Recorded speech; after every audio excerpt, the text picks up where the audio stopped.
जानिए कृष्ण ने अधर्म के पक्षधर कर्ण का क्यों किया था अंतिम संस्कार। महाभारत में कर्ण एक ऐसा पात्र था जो देवपुत्र होने के बावजूद भी समाज में अस्वीकार किया गया और उसको सामाजिक प्रताड़ना का सामना करना पड़ा। कर्ण एक महान योद्धा और दानी राजा था, लेकिन कर्ण ने कुरुक्षेत्र में अपने भाइयों पांडवों को छोड़कर कौरवों का साथ दिया था। कौरवों का साथ देने के बावजूद ऐसा क्या हुआ होगा जिसके कारण कृष्ण को कर्ण का अंतिम संस्कार करना पड़ा होगा। तो आइए जानते हैं कृष्णा ने कर्ण का अंतिम संस्कार क्यों किया।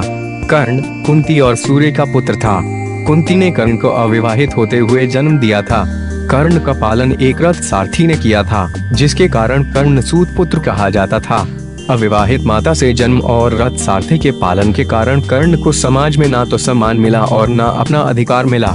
कर्ण के सुतपुत्र होने के कारण द्रौपदी, जिसको कर्ण अपनी जीवन संगनी बनाना चाहता था, उसने कर्ण से विवाह से इनकार कर दिया था।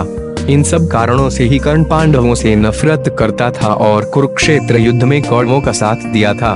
कर्ण की मौत का कारण भगवान कृष्ण बने। भगवान कृष्ण ने ही अर्जुन को कर्ण के वध का तरीका बताया था। इसी तरीके से ही कर्ण का वध हुआ।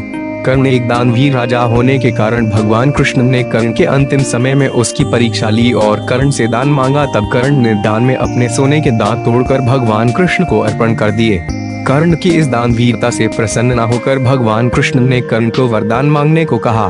कर्ण ने वरदान रूप में अपने साथ हुए अन्याय को याद करते हुए भगवान कृष्ण के अगले जन्म में उसके वर्ग के लोगों के कल्याण करने को कहा।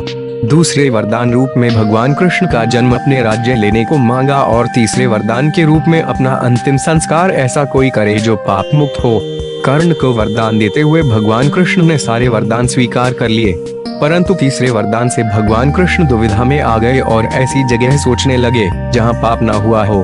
परंतु भगवान कृष्ण को ऐसा कोई जो पाप मुक्त हो यह समझ नहीं आया। वरदान देने के वचनबद्धता थी, इसलिए कर्ण का अंतिम संस्कार भगवान कृष्ण अपने ही हाथों से किया और कर्ण को दिए वरदान को पूरा किया। इस तरह दानवीर कर्ण का अधर्म का साथ देने के बावजूद भगवान कृष्ण को कर्ण का अंतिम संस्कार कर उनको वीरगति के साथ बैकुंठ धाम भेजना पड़ा था।